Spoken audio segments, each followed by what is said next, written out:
Hello, welcome to today's section of U.S. History since 1877. My name is Dr. Melissa S. Mocker, and today we're going to be talking about President Harry S. Truman and containment. We're specifically going to start to look at the United States at home during the early Cold War in the 1950s. So, when the Cold War comes home, there's this conversation globally about freedom versus totalitarianism. The Cold War was described by the United States as a struggle between these two opposites, with the idea that the United States represented freedom because they were defining freedom as a democratic election process, it represented a form of government, and then they depicted the Soviet Union as a totalitarian state, not without cause, because the Soviet Union did maintain a very strict one-party system where the communists were the only legal political party, and there was a lot more direct state control over people's lives.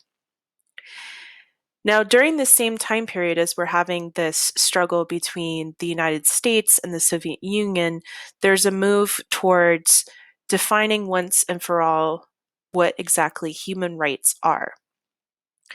And the term human rights dates back to the mid 1800s and the abolitionist movement, or the movement to ban or abolish human slavery. Angelina Grimke, an American abolitionist, was one of the first people to use the phrase human rights and to make the argument that human rights were rights that all people should have, regardless of where they lived or who they were, by virtue of being humans. Okay, essential basic rights.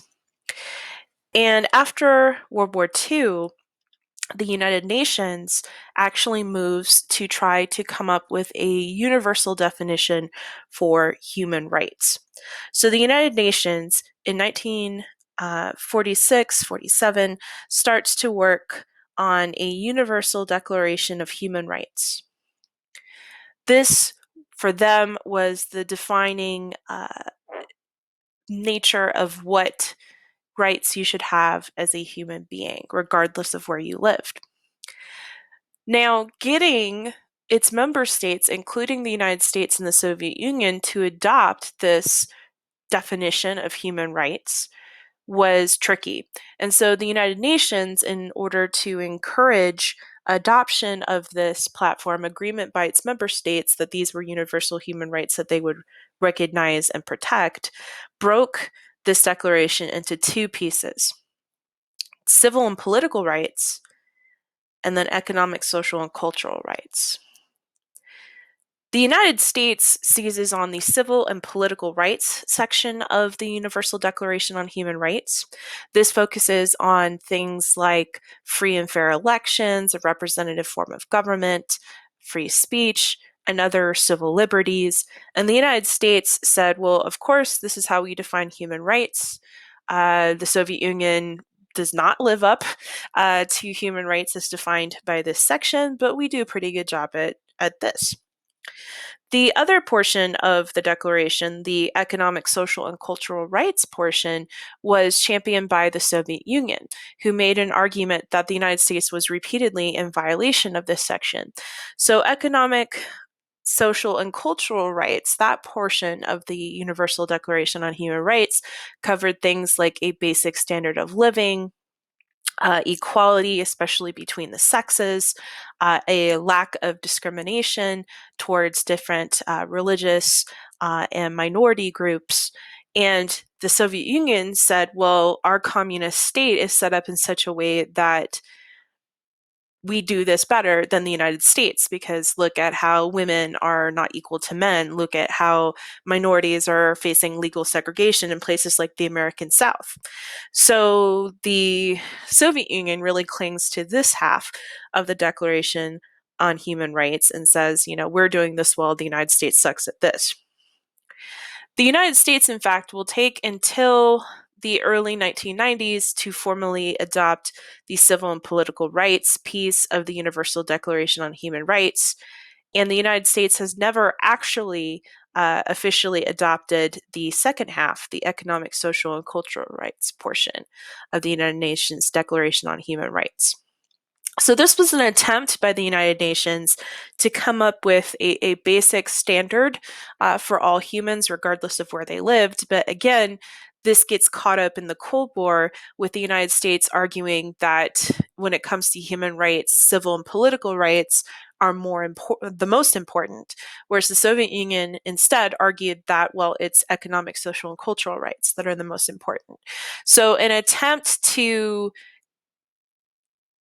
give humans access to basic rights across the board that was not meant to be politically partisan becomes politically partisan because of the Cold War. Like many other things, it becomes caught up in this struggle between the United States and the Soviet Union.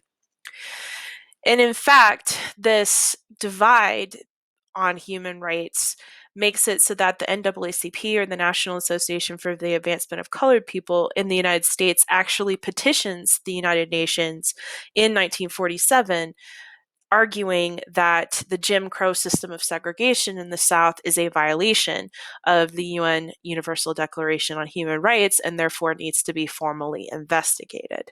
So this was one example of how on the home front, now talking about the home front in the context of the Cold War, not World War II, at home, the Cold War is not a purely domestic issue, but some of these issues, like the civil rights movement, which we're going to talk more about today, also happen in a very international context.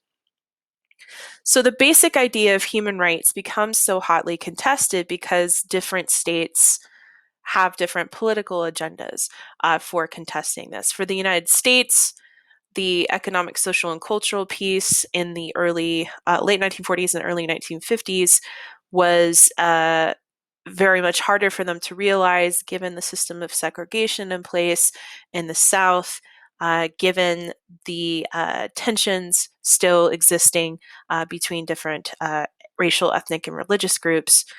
So this is one of the reasons why they shy away from this portion of the Universal Declaration on Human Rights and instead focus on the things that they are doing well, which in this case is a more representative form of government and more civil liberties.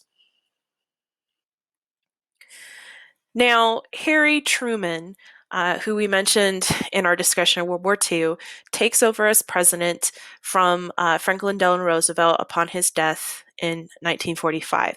So Harry Truman had actually only been Roosevelt's VP for a few months because he was not Roosevelt's vice president in his previous term. So he had only been vice president since early 1945 and then all of a sudden becomes president. And Truman's main experience in politics prior to that point was being a senator representing Missouri. So Truman is thrust into this leadership position at a very difficult time in U.S. history. Obviously, he is tasked with wrapping up World War II for the Americans, and then as we go into this Cold War against the Soviet Union, Truman will become known primarily for foreign policy. Largely due to the Truman Doctrine and embracing the idea of containment or trying to prevent the spread of communism to more places across the world. When we look at Truman's track record as the president at home, Truman's domestic policies look very similar to that of Franklin Delano Roosevelt's. In many ways, Truman seeks to extend Roosevelt's New Deal and to try to fill in the gaps of original New Deal programs and then to make logical extensions of the first New Deal. However, Truman is also going to have a difficult challenge in that the Democratic Party starts to show an early sign of their impending breakup. Now, they're not going to completely dissolve yet. This is more flirting with the we were on a break sort of separation here. But the Democrats definitely start to see the signs of rupture. The Democratic Party, since its formation, all the way back in the early 1800s, had been a party of very different folks. united under one political party.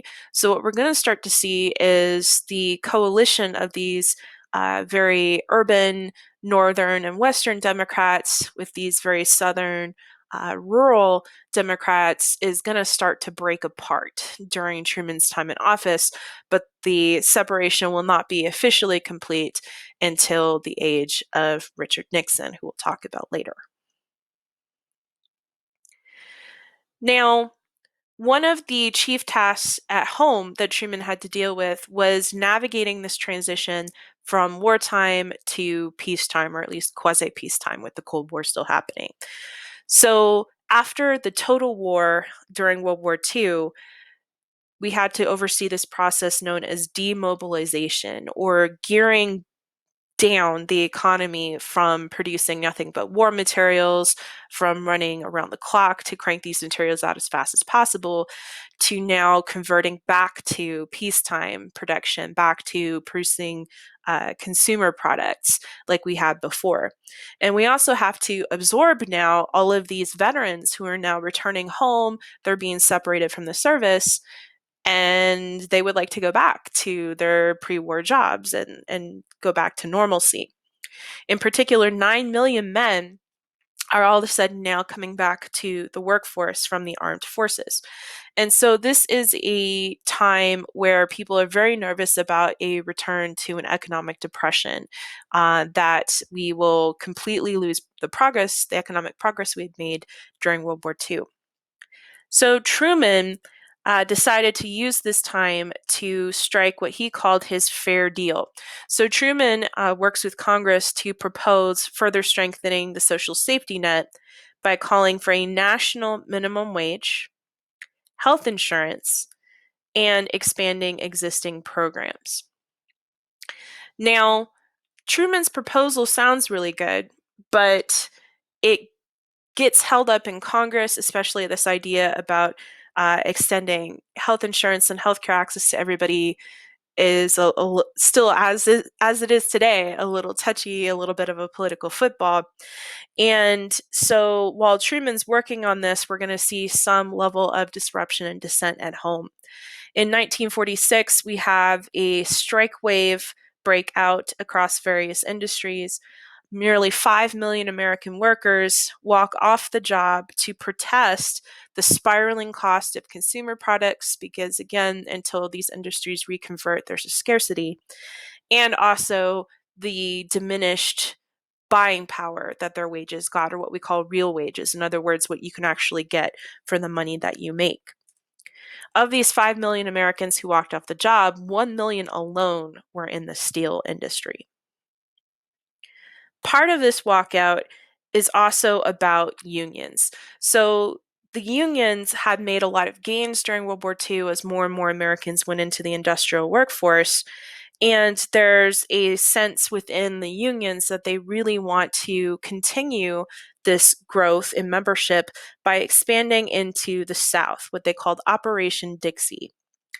However, many workers in the South did not like these national unions, because unions had been pushing during World War II interracial cooperation. So with the system of racial segregation still in place in many southern states, white workers objected to this idea of unions being completely colorblind when it came to their workers. Most of these walkouts ended peacefully. Many companies decided to raise wages at least a little bit once Truman got involved by establishing fact-finding boards and making it so that the federal government was a neutral mediator in this conflict between labor and business. However, 1946 was a midterm election year, and following the strike wave, there is a wave of public backlash towards these striking workers.